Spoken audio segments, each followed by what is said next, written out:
Hey guys, welcome to another review. This one was supposed to go up last week, but I caught a cold. Right now I'm still recovering from that cold.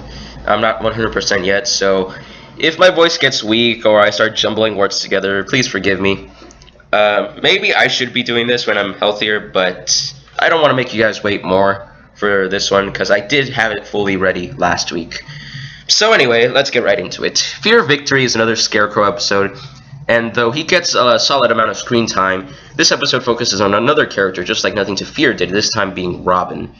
If I'm correct, this is only the second episode with Robin I reviewed. The Dick Grayson Robin is well utilized, even when the show was changed to The Adventures of Batman and Robin, and I absolutely love the costume. It's pretty much the classic suit with green pants, which makes him distinct from Batman's black and gray look. Whenever I think of what Robin looks like, his costume in Batman the Animated Series is the first thing I picture. The episode begins with Dick Grayson in his college, which is a very good excuse to have Robin show up sometimes and have other times where Batman works solo. Dick's roommate, Brian Rogers, an up-and-coming football star, gets a really unusual telegram, which more firmly plants this series in an ambiguous past world. The Scarecrow's plan is to expose star athletes in Gotham to a fear toxin that acts up whenever the players get their adrenaline pumping. I didn't realize this the first time, but in Scarecrow's telegram it says, "Only a fool knows no fear. I'm betting on it." This lets the audience figure out before it's revealed that Scarecrow is racking up cash by betting against the athletes he poisons. Sure enough, Brian has a giant freakout after having a terrible game, constantly scared because his adrenaline has been up the whole time. The name of the episode comes from Scarecrow's plan, which is clever, but it's also clever how it relates to Robin. Robin was a trapeze artist where he had to put on an adrenaline-charged show for people. Exposing him to the same fear toxin takes one of his greatest strengths away, making it understandable why he's as much of a mess as he is throughout the episode, even with the fear toxin. This is a cool distinguishing factor between a Batman Scarecrow episode and a Robin Scarecrow episode. Batman's greatest fears are much more psychological in nature than Robin, who has a more sound state of mind. It makes sense that Robin's fears would be more equated to being physically useless. That being said, Fear of Victory is not all that exciting of an episode. What this episode really needed was higher stakes, so the audience was more invested in Robin being able to help Batman with something he couldn't do alone. There are several moments where Robin talks about being useless to Batman and how detrimental his fear is, but the audience doesn't really get a sense of how bad this is in the particular situation Batman and Robin are in this episode.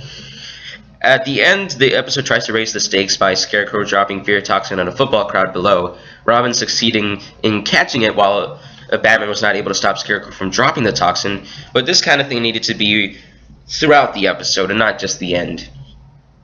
It feels a little like too little too late. However, I do buy Robin's strength of character, being able to resist the fear and at the end save many lives, which is ultimately the most important thing to get right. But Fear of Victory lacks a dynamic plot, which you kind of want in an episode dealing with your character's fears. One improvement I'll give this episode over Nothing to Fear is the Scarecrow himself. The design of his mask is infinitely better than before, and he gets a particular scene where he's actually intimidating. With Scarecrow in disguise and constantly winning bets, a bookie gets suspicious and sends one of his thugs to find out why the Scarecrow, who is going under the name Lucky, keeps winning. The music and backgrounds while the thug is following Lucky goes a tremendous way into ramping up the tension, especially with the shadows in the cancelled horse show building. I really like how the Scarecrow doesn't really try to hide how much he was winning because he could use the fear toxin on anyone who got suspicious. This confidence helped the Scarecrow become a more worthy Batman villain, and how in control he was when he was terrifying the thug that was following him made the Scarecrow genuinely unnerving compared to how he was in his first appearance. I also give this episode major kudos for managing some detective work from both Batman and Robin. Batman is the one who figures out how the fear toxin works through contact with the skin and goes into Arkham Asylum to find out if Scarecrow escaped. I love how Batman intimidates the guard that presumably let the Scarecrow loose just by looking at him when the guard tries to tell Batman he's not allowed to see the cells. The Arkham Asylum scene gets more fun as Batman passes familiar villains as he goes to Scarecrow's cell, each with their unique musical themes from their episodes. The Joker even gets a fun line or two and a classic laugh when Batman finds out that Scarecrow escaped. Robin contributes to the investigation at the end by figuring out which player Scarecrow is going to poison next, and messing up Scarecrow's plan. The episode really needed this and saving the football crowd to balance out the scenes where Robin cannot do anything more than be afraid. Another good counterbalance is Batman himself, who stays calm and encourages Robin to take steps towards recovery. The viewer gets a good sense of why Batman and Robin make a good team. On the whole, Batman did get to show his more gentle side this episode, especially when he smiles at the woman whose apartment he crashed into when trying to stop two thieves, while Robin was experiencing his first fear attack. This scene best showcases how detrimental turning adrenaline to fear is for Robin, more so than any of the other scenes that focus on this throughout. When Batman reaches for Robin's hand, all he can do is shake and cling to the building. My only complaint with this action sequence is that it goes on a bit too long, but I really like the shot where Batman is falling and he shoots his grapple gun up. I know this review has been kind of all over the place, but I think the action sequence at the end was just at the right length, and was made more exciting by comparing the recovery of the football games with Robin's actions.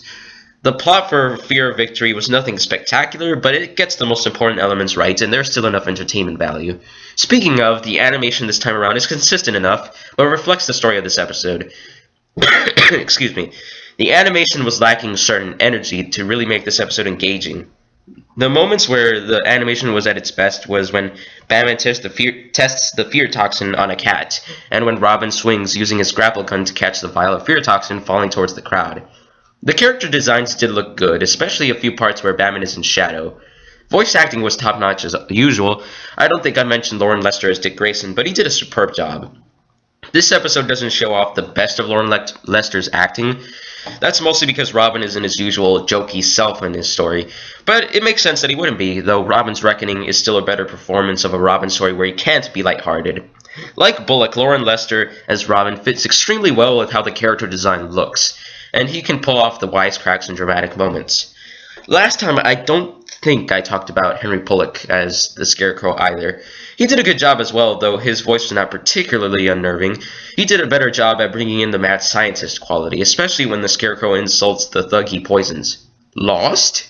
You have that bewildering look, but your sort always does. The entire scene was extremely effective, and Henry Bullock brought his best performance.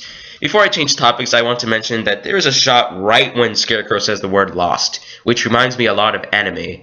Just how the camera moved and the fact that the Scarecrow's face didn't move at all while talking because of the mask he was wearing to be disguised as Lucky felt like it had a different energy than Batman the Animated Series usually has, more akin to anime. It's not important at all, but I wanted to mention it and see if anyone else that watched this episode felt that. The part where the thug is following Lucky, I've already said, has great music. The music stands out and is more effective here than in any other scene. They also brought back Scarecrow's theme from Nothing to Fear, which is perfect and creepy. My final verdict on Fear Victory is positive on the whole.